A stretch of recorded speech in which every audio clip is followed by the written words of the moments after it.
मालदीव में राष्ट्रपति मोहम्मद मुइज़्ज़ू की पार्टी को बढ़त मिल गई है। रविवार को हुए मालदीव का संसदीय चुनाव राष्ट्रपति मोहम्मद मुइज़्ज़ू की अग्नि परीक्षा थी। राष्ट्रपति मुइज़्ज़ू अपनी भारत विरोधी नीतियों के चलते सुर्खियों में बने हुए थे।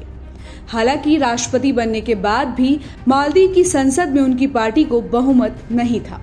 मालदीव में रविवार को संसदीय चुनाव के लिए वोट डाले गए थे।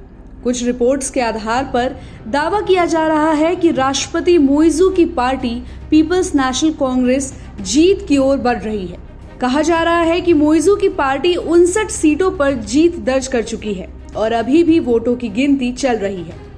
मालदीव की संसद में विपक्षी पार्टी मालदीवियन डेमोक्रेटिक पार्टी का बहुमत था, जो भारत समर्थक मानी जाती है। यही वजह थी कि मुइज़्ज़ू को संसद में भारी विरोध का सामना करना पड़ रहा था। अब संसदीय चुनाव में मुइज़्ज़ू की पार्टी की जीत भारत की चिंता बढ़ाने वाली है। आशंका है कि अब मालदीव में चीन का प्रभाव बढ़ सकता है, क्योंकि मुइज़्ज़ू की पार्टी का संसद में बहुमत होने के चलते सरकार को नीतिगत फैसले लेने में आसानी होगी। मालदीव में रविवार सुबह 8 बजे से लेकर शाम 5:30 बजे तक मतदान हुआ। जो जानकारी मिल रही है उसमें मालदीव के चुनाव आयोग के अनुसार वोट देने के लिए योग्य 2,84,663 लोगों में से 2,07,693 लोगों ने वोट डाला और देश में मत प्रतिशत 72% रहा। मालदीव के रिजॉर्ट, जेल और औद्योगिक द्वीपों पर भी वोट डाले गए। भारत में तिरुवनंतपुरम, श्रीलंका के कोलंबो, मलेशिया के कुआलालंपुर में भी मालदीव चुनाव के लिए वोट डाले गए। मालदीव में 93 संसदीय सीटों के लिए 6 पार्टियों के 368 उम्मीदवार चुनाव मैदान में थे। इनमें मुइज़्ज़ू की पार्टी पीपल्स नेशनल कांग्रेस और मुख्य विपक्षी पार्टी मालदीवियन डेमोक्रेटिक पार्टी समेत 130 निर्दलीय उम्मीदवार भी शामिल हैं। यहाँ बता दें कि मालदीव में बढ़ते चीनी प्रभाव के बाद रक्षा और सुरक्षा सहित कई क्षेत्रों में भारत मालदीव संबंधों में खटास आ गई थी।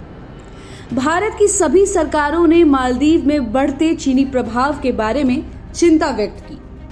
चीन और मालदीव 2018 में एक संयुक्त महासागर अवलोकन स्टेशन का निर्माण करना चाह रहे थे, जिसको लेकर भारत सरकार और मालदीवियन डेमोक्रेटिक पार्टी ने चिंता व्यक्त की थी। ऐसा माना जा रहा था कि इसका उपयोग चीन द्वारा सैन्य अनुप्रयोगों के लिए किया जाएगा।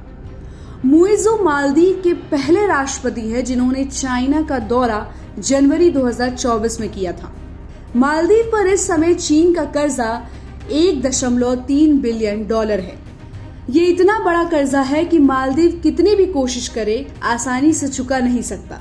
अभी तक मुइज़्ज़ू बहुत कुछ नहीं कर पा रहे थे, जबकि वो निर्वाचित राष्ट्रपति थे।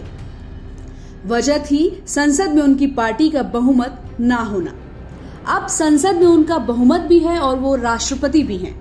ऐसे में भारत का चिंतित होना तो लाजमी है। बाकी इस खबर पर आपकी क्या राय है, कमेंट करके जरूर बताइएगा। और ऐसी खबरों के लिए आप देखते रहिए समय डिजिटल। हमारे चैनल को लाइक और सब्सक्राइब करना बिल्कुल भी मत भूलिएगा।